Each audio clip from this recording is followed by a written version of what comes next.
बात मुझे बताओ, वो जितने लोग मस्जिद पे चढ़े, जितनों पे कार्रवाई होगी, क्या उनमें से एक भी किसी मेंबर ऑफ पार्लियामेंट का बेटा था, किसी भी एमएलए का बेटा था? मुझे बता दो, अगर आप हो तो मुझे बताइए ना। कोई नेता, कोई सांसद का बेटा वहां पर नहीं था। वहां जितने भी बच्चे थे वो सिर्फ गरीब परिवार के बच्चे थे। क्योंकि जिस दिन अमित शाह का बेटा पहले हथौड़ा औरंगजेब की कब्र में मारेगा, उसके बाद बाकी हिंदुओं के बच्चे जाएंगे। पहले अमित शाह का बेटा मस्जिद के ऊपर चढ़ेगा और उसके बाद बाकी हिंदुओं के बच्चे जाएंगे। इनका बेटा बीसीसीआई के अंदर टांग पे टांग रख के, पैर पे पैर रख के वहाँ आराम से एसी की हवा में बैठता है और लोग कर रहे हैं। ये भाड़े के किराए के प्रचार प्रसार वाले पत्रकार, जिन्हों को ये नहीं पता कि पत्रकारिता क्या होती है, ये लोग आप जैसे लोगों की वजह से आज एक भाई दूसरे भाई का खून प्यासा है। लोहिया का नाम सुना था आपने? हैं? राम मंदिर का फैसला देने वाले जज का नाम सुना है आपने? कहाँ है आज राम मंदिर का फैसला देने वाले जज? कहां से कहां पहुंचे, कहां से कहां तक की कुर्सी मिली, पूरे देश ने देखा। जज लोहिया के साथ क्या हुआ वो पूरे देश ने देखा। सच्चाई दिखाने के लिए पत्रकारों को या तो आज जेल में डाल दिया जाता है या फिर उनको चैनल से निकाल दिया जाता है। लेकिन आप जैसे पत्रकार जो सरकार के जूते को बिना बुरुस के अपनी जायज जीभ से चाट लेते हैं, आप लोगों को सम्मानित किया जाता है। और आप सिर्फ एक उद्योगपति का घर जो कि वक्त की जमीन पर बना हुआ है, उसका घर बचाने के लिए पूरा बिल लाया गया और किसी कारण से नहीं, वरना आप भी यही हैं, मैं भी यही हैं। देख लेंगे कितनी बिलों पर चर्चा होती है और कितना आम जनता को फायदा मिलेगा।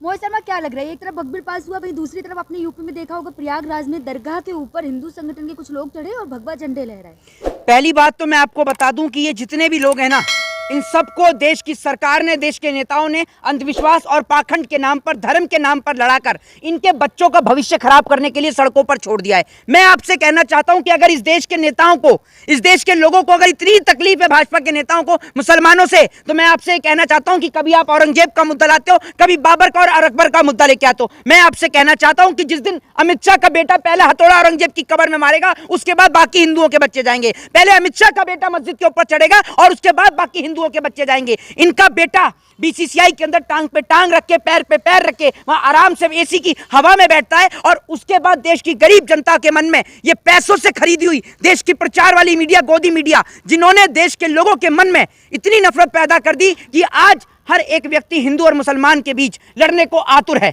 लड़ने को तैयार है। एक बात मैं आपको बता दूं, एक बात मुझे बताइए, अगर ये लड़ाई धर्म की और मजहब की थी तो वो कौन लोग थे जिन्होंने बाबा साहब अंबेडकर को पढ़ने नहीं दिया? क्या वो मुसलमान थे? वो कौन लोग थे? सुन लीजिए, मैं वही पूछना चाहता हूं ना, तो मुझे ये बताइए कि क्या वो मुसलमान थे जिन्होंने बाबा साहब को पानी नहीं पीने दिया? क्या वो मुसलमान थे जिन्होंने बाबा साहब को स्कूल में नहीं जाने दिया? क्या वो मुसलमान थे जिन्होंने एक समान बैठने नहीं दिया?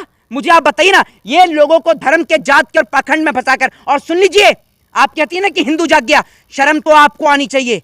सबसे ज्यादा अगर आज इस देश में दुर्गति किसी की है तो हिंदुओं की है। एक बात मुझे बताओ, वो जितने लोग मस्जिद पे चढ़े, जितनों पे कार्रवाई होगी, क्या उनमें से एक भी किसी मेंबर ऑफ पार्लियामेंट का बेटा था, किसी भी एमएलए का बेटा था?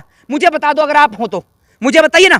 कोई नेता, कोई सांसद का बेटा वहां पर नहीं था। वहां जितने भी बच्चे थे वो सिर्फ गरीब परिवार के बच्चे थे। ये लोग, अगर आज इस देश से मुसलमान चला गया ना, तो मुझसे आप इस बात को शर्त लगा लीजिए, कोरे पेपर पर लिखवा लीजिए कि ये लोग जात पात के नाम पर लड़ेंगे, ऊंच नीच के नाम पर लड़ेंगे। आप क्या समझती हैं कि अगर मुसलमान इस देश की समस्या है? नहीं, इस देश के अंदर मुसलमान कोई समस्या ही नहीं है। बिल पास होने के बाद योगी सरकार ने लगातार जो वक्फ बोर्ड की जमीन होती है उसका जायजा लेने के लिए कहा है कि जो जो जमीन है उसके हमें डॉक्यूमेंट्स दिखाएं। अरे डॉक्यूमेंट दिखाएं। एक बात आप मुझे बताओ, आप तो डॉक्यूमेंट की बात करते हो, क्या मुख्यमंत्री के अंदर या प्रधानमंत्री के अंदर इतना दम है कि चाइना जिस जमीन पर, हमारी जमीन पर कब्जा करके बैठा है, उस चाइना से जाके डॉक्यूमेंट देख सकें? हैं? जिस चीन को लाल आंख दिखाने की बात करते थे, उस चीन का नाम लेने से हमारा प्रधानमंत्री थर थर कांपता है। और देश के नेताओं की, मेरे को कहना नहीं चाहिए, लेकिन चीन का नाम लेने से भी हमारे देश के कुछ नेता ऐसे हैं जो अगर मीडिया माइक लगा ले और चीन का नाम ले दे तो पैंट गीली कर देते हैं। वो तो सरहद पे खड़ा हमारा देश का जवान है, जिन्हों को अग्निवीर के तहत इन्होंने कमजोर और लाचार करने का काम किया है। ये हमारे देश के जवान। एक बात आप मुझे बताइए, आज हमारे देश में हिंदू मुसलमान चल रहा है, ठीक है?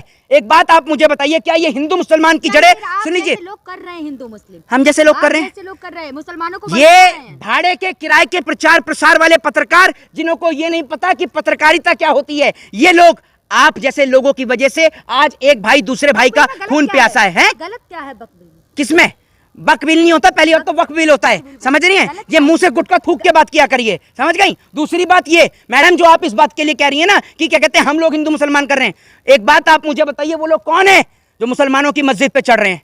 कौन है जो वहां पर मस्जिदों पर, दरगाहों पे चढ़ रहे हैं? बताइए ना आप मुझे। रामनवमी बरगला रहे हैं मुसलमानों हैं, बरगला रहे हैं, आप जैसे बरगला रहे हैं। जब से आप आए हैं 14 से आप कुर्सी पर बैठे हैं और 14 से 25 तक उठाकर देख लीजिए आपने कितनी जगह हिंदू और मुसलमान के दंगे कराए हैं। और 14 से पहले भी अपना रिकॉर्ड खंगाल के देख लीजिए, आपने गुजरात नहीं छोड़ा, गुजरात में दंगे कराए आपने। और आप लोग ये तो शुक्र मान लीजिए कि इस देश का संविधान था, उसकी वजह से आप प्रधानमंत्री बन के बैठे हैं या आप गृह मंत्री बन के बैठे हैं, नहीं तो आपका सारा जीवन तो जेल की सलाखों के पीछे निकल जाता। वो देश का गृह मंत्री है। गलत क्या है बिल में, पता एक बात नहीं, मेरी बात सुन लीजिए। बिल में आप जो गलत की बात करें, मेरी बात सुनिए। सरकार का क्या राइट है, और मैं आपसे ये कहता हूं बिल में, मैं आपकी बात बड़ी करते हुए कहता हूं कि चलिए बिल में कुछ गलत नहीं है, हम वक्त पे चर्चा नहीं करते। मैं आपसे ये पूछता हूं कि क्या वो गलत नहीं है जो चाइना हमारी जमीन पर कैप्चर करके बैठा है, वो गलत है या नहीं? हाँ या ना? तो कोई ना घुसा है ना घुसेगा, लाल आग तो दिखाते हैं ना मोदी। मोदी जी हो गए हैं बूढ़े, समझ गए? मोदी जी हैं बूढ़े, और कभी वो बचपन में मगरमच्छ पकड़ के लाते थे और आज चाइना का एक सिपाही नहीं पकड़ा जा रहा उनसे। झूठ बोलनी हो तो मोदी जी से सीखे कोई। मोदी झूठ सेंटर में आइए और झूठ सीखिए। मोदी जी झूठ इतना बोलते हैं, मैं शेर से खेलता था, मैं बचपन में मगरमच्छ पकड़ लाया। मगरमच्छ तुम्हारा रिश्तेदार था जो तुम्हें कुछ नहीं कहा, मगरमच्छ पूरा का पूरा तो आदमी है। सम्मानित पद है, पद की गरीब आपका चाचा है? आपको इतनी शर्म तो है नहीं? जब महिलाओं के लिए बोल गए प्रधानमंत्री बेटी बचाओ बेटी पटाओ, तो बेटी बचाओ बेटी पटाओ सही है, तब तो आपके मुंह से आवाज नहीं निकली कि मोदी जी आप सम्मानित पद पे हैं। तब तो आपको चाचा फूफा या मामा होंगे। नहीं, मैं आपसे कह रहा हूँ ना, सुन लीजिए। और दूसरी बात ये, बिल पे कौन चर्चा करेगा? जो लोगों को घर से बेघर करने का काम करते हैं, लोगों के घर पे बुलडोजर चलाकर लोगों को बेघर करने वाले लोग आज लोगों को घर देने का काम करेंगे। 11 याचिकाएं भी जा चुकी है इसके लिए। भाई मैं आपको इस देश में जज लोहिया का नाम सुना था आपने? है राम मंदिर का फैसला देने वाले जज का नाम सुना है आपने? कहाँ है आज राम मंदिर का फैसला देने वाले जज?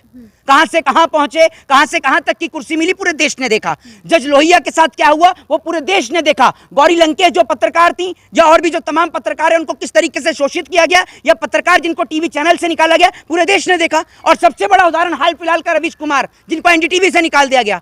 सच्चाई दिखाने के लिए पत्रकारों को या तो आज जेल में डाल दिया जाता है या फिर उनको चैनल से निकाल दिया जाता है। लेकिन आप जैसे पत्रकार जो सरकार के जूते को बिना बुरुश के अपनी जीभ से चाट लेते हैं, आप लोगों को सम्मानित किया जाता है और आप लोग हो इसी लायक। जवाब नहीं होता तो सीधे पत्रकार। पहली बात तो जवाब नहीं होता, जवाब होता है। मुंह बिल्कुल जबान साफ करके आया करिए, गुटके में बात मत किया करिए, ठीक है ना। दूसरी बात ये जो आप वक्फ बिल की आप बात कर रही हैं, एक बात आप मुझे बताइए, इस देश के अंदर जो लोगों की पर्सनल प्रॉपर्टी उस पर सरकार का क्या राइट है कि सरकार उस पर अपना हक जमाए? दूसरी बात यह कि वक्फ बिल की आप जो बात कर रही हैं, मुझे एक छोटी सी बात बताइए कि ये जो सरकार है, ये सिर्फ और सिर्फ उद्योगपतियों का घर बचाने के लिए, सिर्फ एक उद्योगपति का घर जो कि वक्फ की जमीन पर बना हुआ है, उसका घर बचाने के लिए पूरा बिल लाया गया और किसी कारण से नहीं। वरना आप भी यही हैं, मैं भी यही हैं। देख लेंगे कितनी बिलों पर चर्चा होती है और कितना आम जनता को फायदा मिलेगा। जय हिंद, जय भारत, वंदे मातरम।